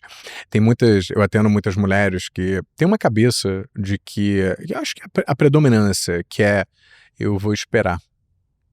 O cara vai aparecer na hora certa. Passiva. Eu falo, olha, ele pode aparecer, mas pode aparecer daqui a 6 meses ou daqui a 10 anos. Você vai ficar esperando? Eu sou muito de uma visão mais, assim, contemporânea de que você tem que tomar atitude, você tem que se expor nos lugares onde você tem a maior probabilidade de chance de você encontrar essa pessoa. Mas onde eu encontro? Onde você gosta de sair. Todo mundo me pergunta isso. Mas onde estão os homens? Escuto pra caramba. Que homens? Homens como você. Onde estão os homo sapiens? Estão em todos os lugares. Essa não é a pergunta. A pergunta é, onde estão os homens que você gostaria de se relacionar? Era uma noitada? Porque você tem um estilo de vida de noitada? É lá que você vai. É o quê? Num barzinho porque você gosta da boemia? É num barzinho. É o quê? Num clube de corrida? Você gosta de pessoas mais esportistas? A resposta está na pergunta, no que você gosta, onde você quer encontrar essa pessoa, é onde o homem que tem mais afinidade e alinhamento com você está. Então não existe um local, um aplicativo de relacionamento. Né? No aplicativo de relacionamento a gente tem a amostra toda ali. É por isso que as pessoas falam que aplicativo de relacionamento não presta, só tem lixo lá dentro, é o que as pessoas falam, não sou eu. Eu falo, olha, não. A única diferença é que tá todo mundo aglomerado em aplicativo de relacionamento, então você tem que ter o poder da triagem. Só que os parâmetros de triagem dos aplicativos que já estão inseridos na plataforma são péssimos. São de estética. Usualmente é foto. Né? Foto, que você vê o quê? O estilo de vida. Estilo de vida eu não estou falando do exercício, eu estou falando de financeiro. Você tem a altura da pessoa. Verdade. Né? Você tem vários critériozinhos que não são os critérios mais importantes. Tipo os interesses, os hábitos. Exatamente. Então o que acontece? Você está praticamente fadada a fazer uma triagem com as ferramentas erradas. Fantástico. Faz muito sentido isso, cara. Realmente, você é induzido ao problema. Você é induzido. O que acontece nas redes sociais também. A gente é induzido a se atrair por uma pessoa com aquele lifestyle ali. Com aquela mulher que acorda de manhã, faz 10 mil coisas, tá sarada, gostosa, ainda trabalha, sabe? Tem um estilo de vida saudável, é a família, é tudo aquilo. E a gente não repara que é um recorte de vários dias aquilo dali. Pois é. Né? Para parecer mais interessante. Então, a gente tem um parâmetro de comparação que é inalcançável. É inalcançável. Eu quero uma pessoa que nem aquela. Aquela pessoa, não é que ela não seja real, ela pode ser real. Mas aquilo dali são vários fragmentos colados juntos. Eu sinto que essas pessoas que perguntam onde eu encontro, eu sinto pelo que eu pergunto, eu tenho muito menos amostragem do que você, que essas pessoas não têm uma vida ativa. Tipo assim, eu trabalho e eu trabalho. Tá, mas você não treina? Não treino. Não faz nada. Tipo assim, não tem uma vida... Porque, cara, eu faço 1 milhão de coisas. Eu imagino que você também. Cara, quando você quer conhecer alguém, você tem 1 milhão de possibilidades de conhecer alguém. Então, pra gente pensar nisso, cara, se eu quisesse conhecer alguém atlético, eu vou pra academia. Se eu quisesse conhecer alguém intelectual, eu vou fazer um curso onde eu vou estudar e etc, né? Eu acho que é um pouco de faltar, né? Isso na vida da pessoa. Exatamente. E aí a pessoa pode estar escutando a gente pensando, peraí, mas eu vou pra academia e vou ficar procurando alguém? Não é isso. Se insere nos lugares. A primeira coisa que você tem que fazer é se inserir e se expor à possibilidade de acontecer alguma coisa, porque dentro da sua casa não vai acontecer absolutamente nada. O vizinho não vai bater na porta. Não vai bater. Né, perguntando se tem café dentro de casa. Né? A gente vive conforme essas crenças que são passadas, que elas são péssimas, principalmente no quesito passividade das mulheres. Que ela tá andando na rua, um bonitão esbarra sem querer nela, cai o café na roupa dele e ela fala, nossa, desculpa, posso eu te pagar um café? Ou então outro dia a gente sai e o romance acontece. Na vida real não existe isso, essa sorte é para poucos. pouquíssimos ali. Você não pode contar com a sorte. Você tem que contar, na verdade, com o seu esforço de se colocar numa situação que aumenta a sua chance de conhecer outra pessoa. Fantástico. Vou te dizer uma coisa. Como é que eu conheci minha namorada? Minha namorada me bombardeou de mensagem no Instagram. Me mandou uma mensagem atrás do outro no Instagram. Eu recebo muita mensagem. Então, muitas vezes eu abro, respondo rapidinho, fecho e eu não vejo a pessoa em si, a foto. E ela me mandou e ela tinha um papo interessante, assim. E aí tinha um papo bem interessante até. Ela tava realmente tentando puxar assunto e tal. E ela mandou umas 5, 8 mensagens. Até que eu, peraí, deixa eu olhar o perfil dessa mulher. Quando eu olhei, eu falei, Gostei. falei, nossa, que gata. Né? Inteligente, culta, gata. Vou chamar pra sair. O movimento de chamar pra sair foi meu, não foi dela.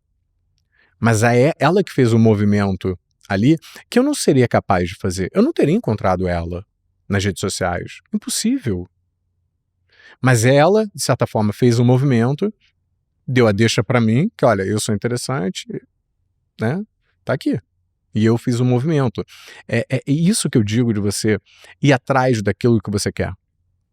Você não precisa fazer um movimento completo se você é uma mulher que não quer dar uma isso. cantada, né? Eu percebo muita sutilidade na mulher.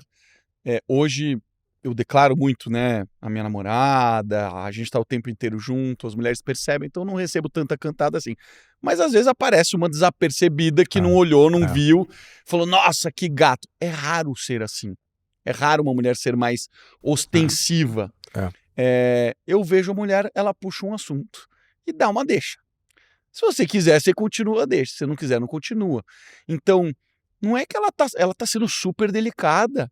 O homem tendo atitude, percebendo, ele consegue cavar o espaço e conhecer a mulher, né? Mas aí a gente entra num problema que é uma reclamação das mulheres hoje em dia, que é os homens estão sem atitudes. E aí a gente volta para a questão da frustração e da rejeição. Eles estão sem atitude porque eles não estão acostumados mais a serem rejeitados. A primeira mulher que rejeita eles, aciona ali o desespero neles, eles, entram para a comunidade Red Pill. Aí nem tenta mais, né? E aí nem tenta mais. Nem tenta mais. Então a gente tem uma geração de homens que não tem mais a coragem, porque é preciso coragem para você chegar numa mulher, porque a chance de você ser rejeitado é gigante. Então você tem que lidar com a dor. Não tem mais a coragem, mas também não tem mais o quê? A capacidade de se comunicar. Porque o que eu vejo de jovens, bem mais jovens do que eu, perguntando para o ChatGPT o que responder tal mensagem, é enorme. Eu falo, imagina esse cara num encontro com uma mulher e nervoso porque não sabe o que dizer. Eu recebo muitos caras perguntando pra mim, mas o que eu falo no primeiro encontro? Eu fico super nervoso. Eu falo, olha, eu também fico nervoso. Mas o intuito do primeiro encontro é você conhecer outra pessoa. É você chegar no encontro com um interesse genuíno de conhecer ela. Então pergunte sobre ela. Eu, quando eu estava solteiro, eu fazia uma pergunta que pra mim era uma pergunta que era o que eu queria saber. Que era, vem cá, o que te trouxe até São Paulo? Se ela não era paulista, por exemplo, e eu moro em São Paulo, qual é a sua história? Sim. E aí começa, aquilo dali você começa a descobrir mais sobre outra pessoa. Isso não é uma técnica de psicólogo, isso é uma técnica humana, de comunicação. Exatamente. Sabe, eu tenho interesse em saber mais sobre você.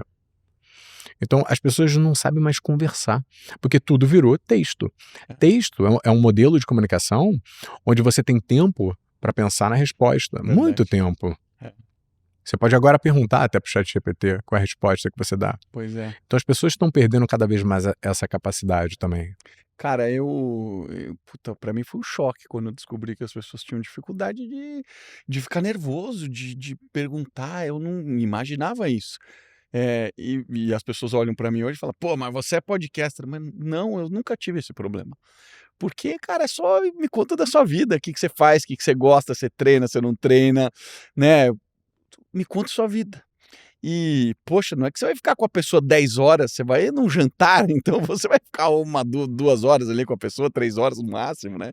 Então é um tempo hábil para você conhecer um pouquinho e ela te conheceu um pouquinho, só dá equilíbrio a isso, né? Porque Pois senão é. um fala, o outro só escuta ou vice-versa, né? Pois é. Eu já saí num encontro onde ela falava tanto, e obviamente aqui tinha o meu lado de psicólogo, que era, ela tá falando muito porque ela é muito egocentrada e só fala dela, ou porque ela está nervosa?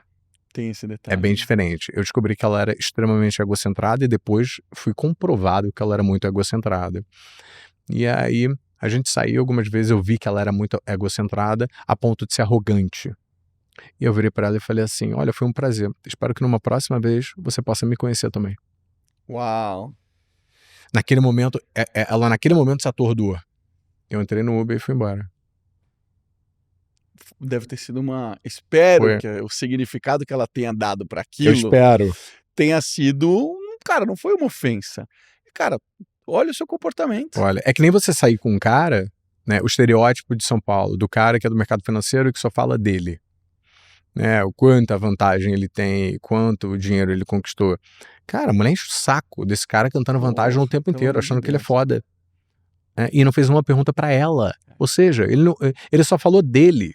Foi essa experiência que eu tive pela primeira vez, e foi muito interessante, porque eu senti o que pacientes falam pra mim. Pô, saí com um cara e ele só falava dele. Nossa, eu nunca falei, passei por isso, então eu não tenho caramba. ideia do que é. Agora, você estava falando de habilidade de se comunicar. Porque é uma habilidade. Habilidade é tudo aquilo que precisa de um treinamento. Eu não nasci com isso, você não nasceu com isso. Eu fui desenvolvendo.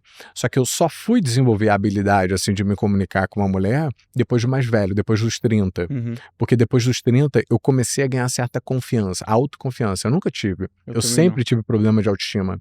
Então, eu tinha muito medo de chegar em outras mulheres, tanto que eu tinha uma técnica, que isso eu tenho vergonha de falar, mas eu vou falar. Na embalada, não era de conversa, porque eu não era bom de papo, era de dança. De dança? Porque eu era um cara que sabia dançar. Entendi. Eu já não tinha isso. Então não tinha plano B. Essa era a minha malícia.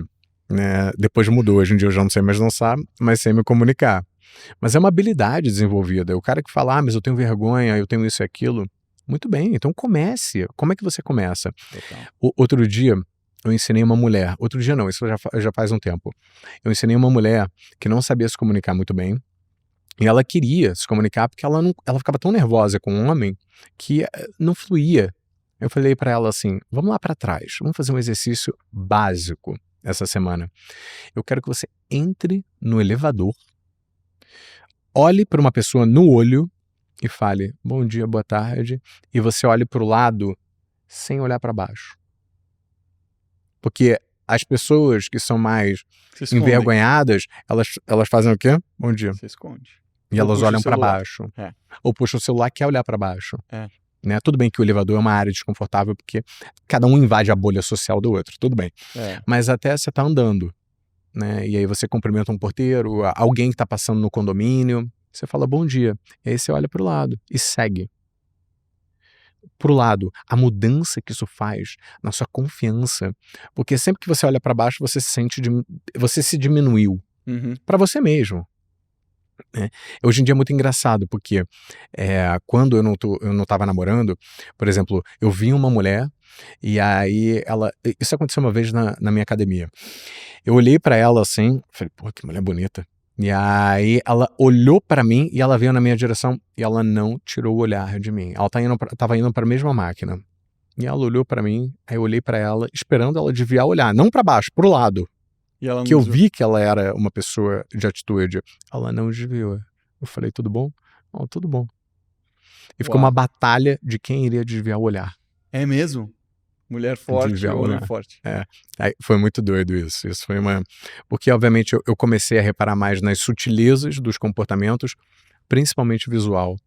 O olhar tem uma coisa quando você sai assim num primeiro encontro com uma pessoa que de fato é real. Você não pode fazer isso num timing errado.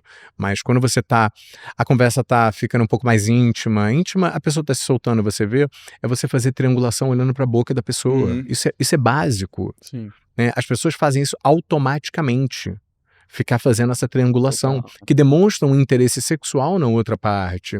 É claro que você não pode chegar que nem um psicopata e começar a fazer isso nos primeiros 10 minutos de um encontro, né? Começar a morder o seu lábio. né? Mas são habilidades que são construídas. Então, eu acho que vou fazer um curso sobre habilidades sociais para meninos. Cara, para essa nova geração eu acho fundamental, né? Saber conversar. Fundamental. Cara, queria te agradecer pela gentileza de ter vindo, foi muito bom esse papo. Cada vez mais eu estou buscando conversas nesse teor, mais de psicologia, de filosofia e sobre a vida mesmo, sobre o desenvolvimento humano. Acho que você faz um trabalho, cara, super legal. Queria que você contasse um pouco e mandasse um recado final aí para a galera que quer te acompanhar. Tá. Para quem quer me seguir, minhas redes sociais é Tommy, T-H-O-M-Y, é Tommy Talks, mas se botar Tommy já me encontra. Eu acredito que a vida, a gente não deve estar do lado de uma pessoa num relacionamento medíocre. A gente merece uma vida incrível do lado de uma pessoa incrível, mas para você conseguir uma pessoa incrível, você tem que se tornar uma pessoa incrível. Muito bom. Obrigado. Prazer enorme. Você que ficou aí até o final, gostou desse episódio, então confirma aí se você está inscrito. Boa parte das pessoas que assistem nosso conteúdo não estão inscritos. Se você quer receber conteúdos incríveis como esse, se inscreve aí. Beijo para você e até a próxima semana.